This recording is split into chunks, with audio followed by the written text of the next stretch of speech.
세상을 연결하는 뉴스 브릿지입니다. 최근 K-팝과 관련한 팬덤 문화가 이 새로운 경제적 가치를 창출하는 신성장 동력으로 자리매김하고 있습니다. 오늘은 K-팝 팬클럽의 진화와 팬덤 경제에 대해서 이야기 나눠봅니다. 동아방송예술대학의 심희철 교수 자리했습니다. 어서 오세요. 네, 반갑습니다. 예, 본격적인 이야기를 하기 전에 먼저 이 팬덤의 뜻부터 짚어볼까요? 팬덤이라는 용어는 그 스타나 영웅같이 우리가 이제 선망하는 대상을 그 열광적으로 추종한다는 뜻에서 이제 패너틱이라는 단어가 있고요. 네. 어떤 집단이나 세력을 뜻하는 덤이라는 단어가 이제 만나서 합성어예요. 그래서 이제 팬들의 자발적으로 특정 장르나 스타를 좋아하는 사람들이 모여서 만든 주체적인 수용 문화다, 이렇게 정리할 수 있습니다. 네, 그런데 사실 우리나라의 팬덤의 역사가 생각보다 길지 않습니까? 이 오빠 부대라는 말도 예전에 있었는데, 그런데 이 시간이 흐름에 따라서 팬덤 문화도 좀 달라지는 것 같습니다. 네, 맞습니다. 먼저 이제 팬덤 1세대를 말씀드리면 네. 이제 거슬러 이제 올라가야 되는데 이렇게 생각해 보면 나훈아와 남진의 라이벌 시대 있지 않습니까? 네. 그리고 미팔군 무대와 세시봉 무대, 뭐 연배가 있으신 분들은 그때를 떠올리시는 분들도 계실 것 같은데 이제 K-팝으로 범위를 좀 축소시켜 보면 팬덤 1세대는 조용필 시대부터 서태지의 등장 이 전후 정도로 할 수 있을 것 같은데요. 당시의 기획사는 이제 신비주의 전략을 펼쳤고요. 네. 팬들은 굉장히 열광적이긴 했지만 그래도 수용자 입장에서 피드백하는 이런 방식이었어요. 네. 그 팬덤 2기를 이제 말씀을 드리면 팬덤 2기는 아마 여러분들 생각나실 것 같은데요. 풍선과 우비 네. 기억나시죠? 네. H.O.T와 잭스키스 시대부터 동방신기 등장 이 전후로 말씀을 드릴 수 있는데요.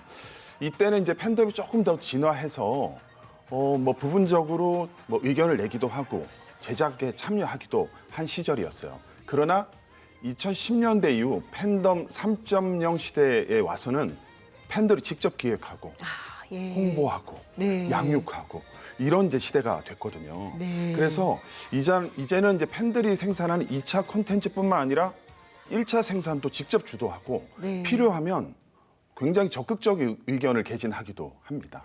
예, 그러니까 지금은 팬덤 3.0 시대에 내가 좋아하는 아티스트를 팬들이 직접 키운다라는 느낌도 있는데요. 네. 예를 들면 어떤 사례들이 있을까요? 네, 며칠 전에 있었죠. 샤이니의 데뷔 15주년 기념 네.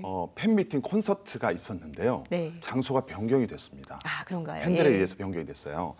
근데 이제 팬클럽 입장에서 보면 콘서트 이 대관 장소가 뭐 규모나 편의성 면에서 좀 문제가 있다고 판단을 해서 기획사 측에 사과와 함께 장소 변경을 요구를 했는데 네. 기획사에서는 이제 공식 대응을 잘 했어요. 그런데 결과적으로 팬들의 의견을 수렴해서 장소가 변경되고 예매 일정도 다 바뀌게 됐습니다. 그래서 이제 결과적으로 말씀을 드리면 요즘 팬덤은 뭐 조건 없는 애정보다는 이게 동반 성장의 파트너로서 당당하게 의견을 제시하는 그런 이제 시대가 됐습니다. 자, 팬덤 3.0 시대 팬클럽 문화는 팬덤의 이제 충성도를 높이는 것과 동시에 팬덤과 스타덤이 이제 순환 경제 이런 형식입니다. 네. 그래서 기획사 입장에서는 굉장히 서포트를 하고 지지를 하고 있는데요. 이러한 다양한 팬 플랫폼을 통해서 생산되는 팬들의 2차 콘텐츠는 경제적 가치 면에서 생산적 소비자라는 뜻에서 프로슈머 팬덤 경제를 이루고 있습니다. 네, 듣고 보니까 이 팬들과 아티스트 그리고 기획사의 관계가 굉장히 밀접해졌다 이런 생각도 드는데요. 이 프로슈머 팬덤 경제에 대해서 조금 더 자세히 설명 부탁드릴 수 있을까요? 네, 굉장히 전문적인 용어인데요. 네. 이제 풀어서 설명을 드리면 엘빈 토플러가 본인의 저서 제3의 물결이라는 책에 처음으로 이제 언급한 내용인데요. 생산자, 프로듀서와 소비자, 컨슈머를 합쳐서 만들어서 소비자 입장에서 이제는 수동적인 것이 아니라 생산에 직접 참여한다라는 그런 어떤 의미예요. 그래서 이제는 K-팝 산업을 스타 산업이라고 하기보다는 팬과 산업이라는 뜻의 인더스트리 있지 않습니까? 그걸 합쳐서 팬더스트리라고 부르고 있습니다. 그래서 이제 팬덤 경제는 뭐 돈을 주고 물건을 구매하거나 뭐 단순히 교환하는 상품 경제라기보다는 팬들의 적극적인 참여 또 팬들이 창작을 통해서 증여하는 방식의 선물 경제, 네. 기프트 이코노미라고도 합니다. 팬덤의 시장 규모는 연간 7조 9천억에 달합니다. 정말 대단합니다. 7조 9천억 정말 어마어마한 가치인데 그런 팬들이 생산적인 소비자로서 구체적으로 어떤 활동을 합니까? 네.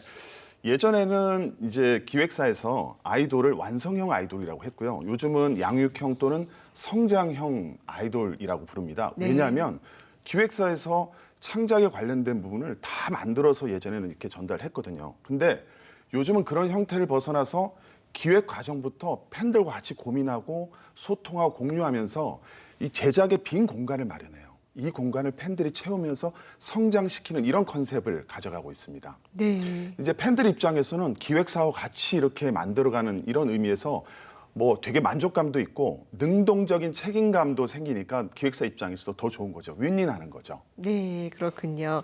방송가에서는 팬덤의 이런 특성을 이용해서 또 프로그램을 만들기도 하죠. 네, 맞습니다. 프로듀서 101 들어보셨죠? 네. 그 프로그램이 대표적인 프로슈머 컨텐츠입니다. 네, 그렇군요. 국민이 직접 뽑은 아이돌이라는 컨셉으로 시청자들을 국민 프로듀서라는 이름으로 제작자의 위치에 이렇게 올려놨어요. 네, 그렇죠. 그래서 데뷔 그룹명도 시청자 공모를 통해서 진행하는 등 시청자들의 참여와 이 효능감을 통해서 프로그램의 성공에 이어졌습니다. 자, 이미 이제 팬덤을 지원하고 등장한 수상자들은 별도의 홍보 과정 없이 바로 스타로 올랐을 수 있으니까 모두가 다 좋은 거죠. 네, 그렇군요. 지난 몇 년 동안 사실 코로나 때문에 공연계가 너무나 많이 힘들었는데 그런데도 K-팝 시장이 이렇게 탄탄하게 버틸 수 있었던 건 아무래도 팬들의 힘 때문이다. 이렇게 봐도 될까요? 아, 네, 그렇습니다. 정말 그때는 전 세계가 코로나로 인해서 오프라인 뭐 활동이나 공연이 전면 중단되었을 때 BTS는 2020년 9월 방방콘 더 라이브 공연 콘서트를 위버스라는 자체 플랫폼을 통해서 공연을 진행했었는데요.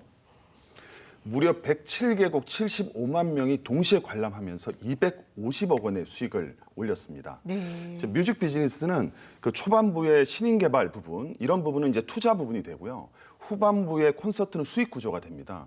그런데 이 부분에서 문제가 생기면 이제 큰일이 나는데 사실 대부분의 공연 산업이 침체를 겪고 있을 때 K-팝 공연은 굉장히 흑자를 올렸거든요. 네. 그래서 이제는 결과적으로 어플이라든지 뭐 팬 플랫폼 이런 부분들이 팬더스트리라는 경제를 이루면서 소비자들의 소비를 넘어서 이제는 소비자들이 당당한 비즈니스 파트너로서 자리매김하게 되었습니다.